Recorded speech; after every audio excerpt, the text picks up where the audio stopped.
The following is a clip from the live breakdown and analysis of Giuseppe Roberto Tarantino's dissertation specifically on the open gaming license submitted in 2019 for a Ph.D. in the field of intellectual property law. This dissertation is publicly available. The link to it is in the description. So necessary features of open content. So I think this is where I hit a word that I was like, okay, wait, this is cluing me in because perpetual is used here. So let's go necessary features. So this is necessary features of open content. The operational definition identifies as necessary features those aspects that must be present in the legal relationship between two or more parties in respect of a particular jural object in order for that relationship to be considered an open content license.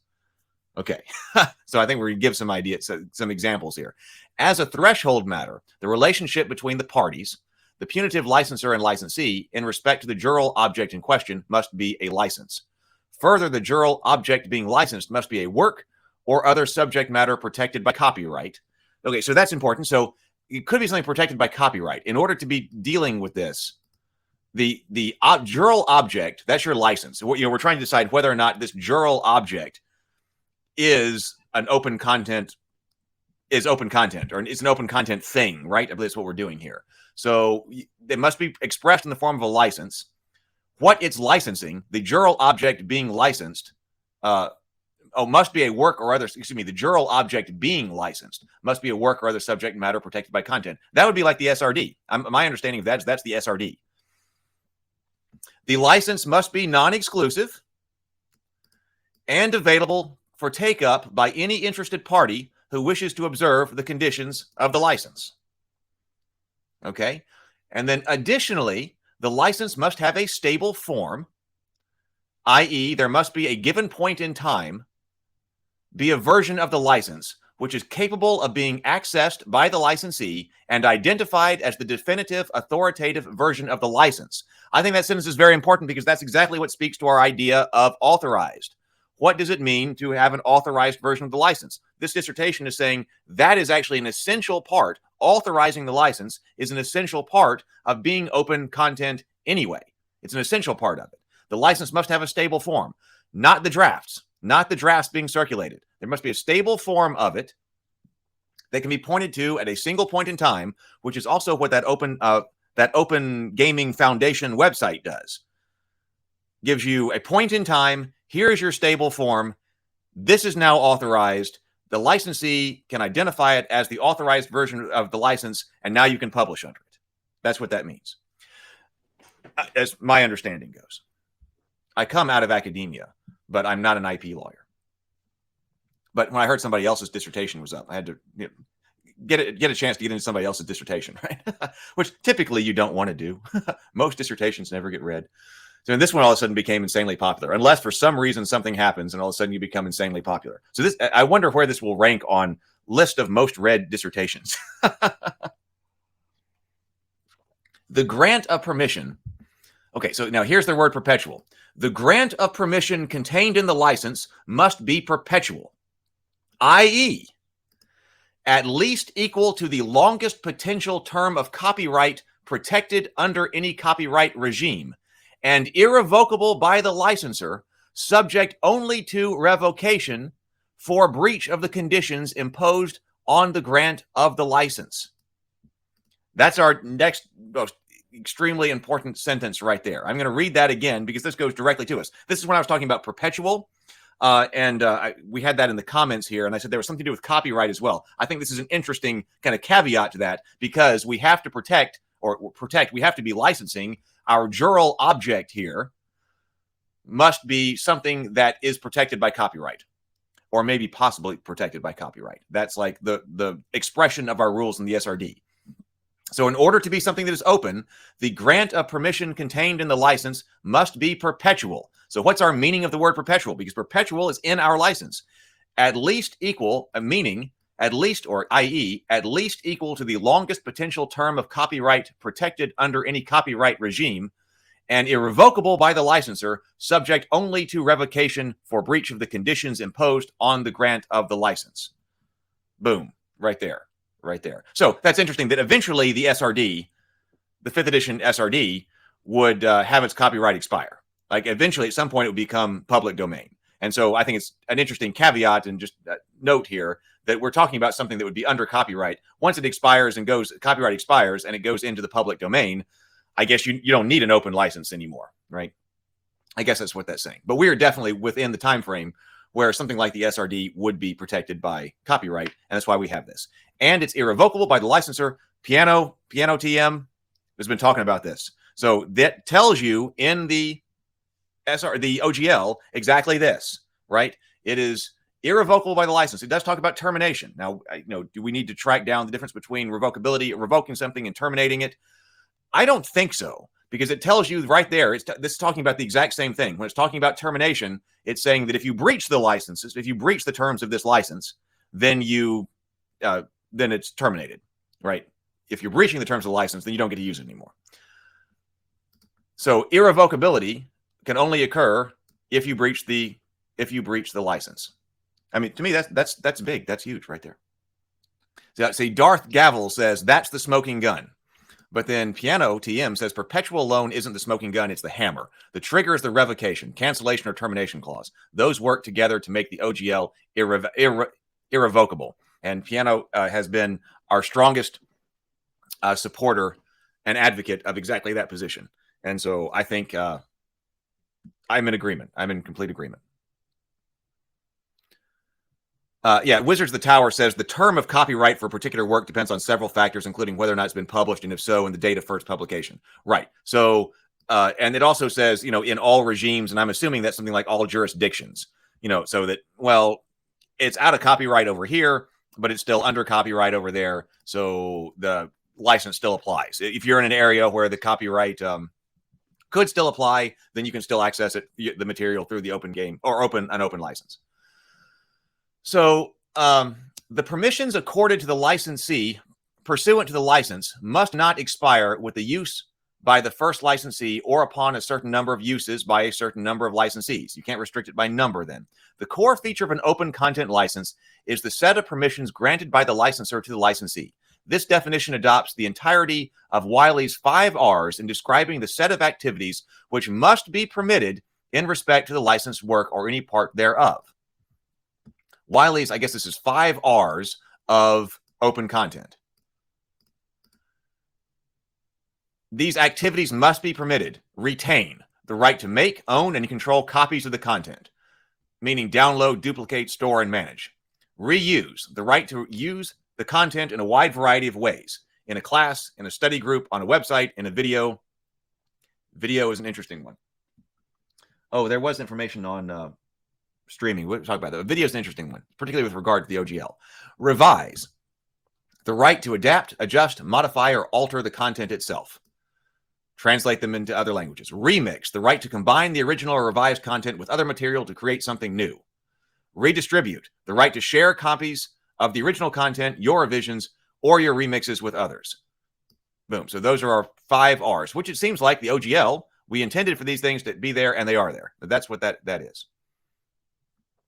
In addition, the license must permit uncompensated exercise of the 5 R's. Finally, depending on the jurisdiction in which the license must be assessed, the license must contain either a waiver of the owner's moral rights or 2, a covenant by the licensor not to assert, enforce, or otherwise exercise his or her moral rights in a manner which would interfere with the uses otherwise permitted by the license. So this is the license must contain the waiver by the licensor of these things. So that what we were just going through there were necessary features. In order to be an open license, if something is an open license, these things are there necessarily. These are indicative features, which probably are not as necessary to go over, but it says indicative features are those that are often but not always present in open content licenses. Their mere presence does not render a content license into an open content license unless they are accompanied by the necessary features. The first indicative feature of an open content license is the presence of a connection between the license and a public statement by the author or sponsoring issuer of the license of principles or aims to be furthered or achieved through the use of the license. Oh, well, that is interesting. I'm going to highlight that. So we do have that. Maybe this is important to go through because we do have that. Wait, hold on. There we go. They definitely did this. They publicized that. They talked about their intent. Ryan was talking about that, and that how he had a gentleman's agreement with other publishers, because I didn't know there were also books that were available under the open gaming license the very day that the open gaming license was authorized. And he said he did that by having publishers, basically a gentleman's agreement with publishers that said, yes, this is what we're doing, it's real. If you print up all these books, right, which is a huge cost, if you make the books and then print them all up, they'll be ready to sell on Gen Con, and I'm going to give you my gentleman's agreement that, yes, this license is going to enforce, and they will be there, and you will be able to sell them at Gen Con as soon as this goes live. In the absence of a formal manifesto, there may be other observable connections between the license and a relatively stable defined political or social movement or initiative that cites openness, access, or freedom as its guiding ethic. The second indicative feature of an open content license is the presence of copyleft, viral, or share-alike provisions. Not necessary, but indicative. It's widely recognized in the open source community, however, for example, that share-alike provisions are often present in open source software licenses but are not required for qualification as an open license, which is important also with us in the open gaming community, that you can use something, but you don't necessarily have to make stuff that you make off of that also open. You can, using the open gaming license, but you don't have to. Non-disqualifying features. Let's look at that's short. Something might be relevant. Non-disqualifying features. Consistent with the approach adopted by the DFCW and the open definition, this definition includes non-disqualifying features, which are those whose presence does not prevent a particular content license from qualifying as an open content license. So this could be important because, oh, look, it has this. It's not an open content. No, not really. It can have it, and it does not disqualify it. While the presence of these features does not prevent a content license from being considered an open content license, their presence can impact the analysis of the openness of an open content license as compared to open content licenses that do not include these features. Attribution requirements, or requirements that the licensed work be accompanied by a copyright notice, do not offend the operational principle or do so only minimally, and so do not disqualify by virtue of their presence. I'm going to highlight that. What? There. Similarly, requirements that a copy of the license be made available in conjunction with the licensed work impose only a negligible burden on the licensee, as do requirements that any modification to the licensed work be identifiable by a statement that modifications have been made to the original version of the work. In the same vein, an open content license can require licensees to provide notice of use to the licensor, provided that such requirements are relatively easy to comply with and do not impose unreasonable or undue burdens on the license.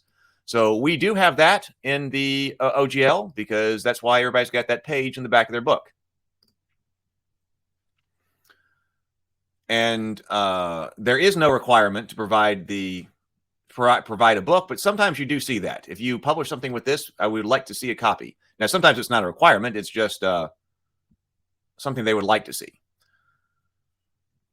As discussed above in the context of necessary features, there is no prohibition on the licensor imposing a cost in connection with the grant of the license or the sale of the licensed work which is made available under the licensed.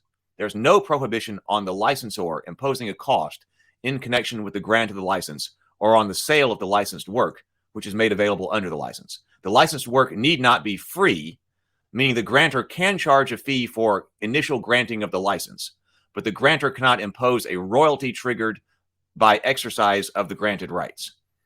Well, that's interesting. So you could give somebody an open license and you could say, hey, it costs $10 in the beginning. And that would be okay. That would be, this is a non-disqualifying feature. That sounds, I don't see that a lot. Maybe it's in software and stuff like that, but I don't see that a lot in tabletop. But we know here, but the grantor cannot impose a royalty triggered by exercise of the granted rights. So that would be something that's incompatible with open content. The lack of prohibition on imposing a cost stems from the fact, so this is why, so this is interesting.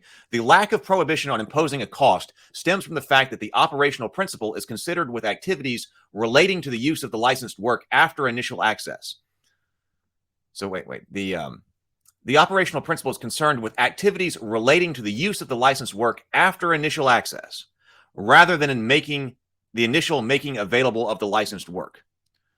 Relatedly, because the operational principle, and that's the operational principle of open content as I understand it, is oriented towards use maximization, prohibitions on licensees imposing digital locks or other technological methods that restrict access to the licensed work are permissible. An open content license can also contain restrictions on the licensee's use of other intellectual property rights owned or controlled by the licensor. And so we also see that. That's the restriction on you can't use the D&D trademark itself, right? Such restrictions are permissible because the operational principle is concerned with maximizing the use of copyright-protected work, and restrictions related to the use of the licensor's other IP rights do not impose restrictions on the licensed work. And that's important for many of the stuff that we're doing. Like I'm working on world building on the channel. I love world building. So need rule sets, working on rule sets or adopting a rule set. Right, those are two different things. So the IP that's coming in, and then the licensed work, for the open licensed work for the rule set. Okay, so let's go back over to where we are right here. So disqualifying features, that's probably important. Disqualifying features. Consistent with the approach adopted by the DFCW, I'm not sure what that is, we have to look that up, and to a lesser extent the open definition, and an effort to maximize definitional certainty, this definition includes disqualifying features, but I would say that, yes, keeping in mind this is not case law, this is doctoral dissertation, it's extremely helpful with regard to understanding for me it has been anyway, the definitions of these things and what's actually being talked about, and the legal definitions behind the philosophy of open content. So, and in an effort to maximize definitional certainty, this definition includes disqualifying features. That is, a feature whose presence prevents a content license from being considered an open content license. Whether some of these restrictions, such as use-based restrictions, can be included in open licenses is a hotly debated topic within various open licensing communities. For example, whether only non-commercial uses can be made of the licensed content was the precipitating disagreement for the split between free software and open source communities. In creating this definition, I am seeking to respect the principle of use maximization at the heart of the open content ordering principle. Elected to stipulate that restrictions that are use-based or based on the identity of the licensee are impermissible restrictions because, A, they seek to preemptively limit the pool of potential licensees, and it has to be open to everyone. B, they fail to respect the principle of use maximization, and C, they are inconsistent with the principle of fairness because they introduce definitional uncertainty into the process. Whoa, and as we are finding out, definitional uncertainty can be a huge thing, right? We certainly wouldn't want to introduce any more definitional uncertainty than we already have here. For example, forcing licensees to conduct potentially irresolvable inquiries into whether or not their desired use for a licensed content is commercial or non-commercial, or constitutes the creation of a derivative work. Thereby compromising, this does give us specific information on whether or not 1.1 is an open content license, right? Like we could go through exactly what's in 1.1 that we went through and figure out whether or not that's actually an open license or not, or are they just trying to tell you it's an open license? Because it didn't sound very open to me when I went through it.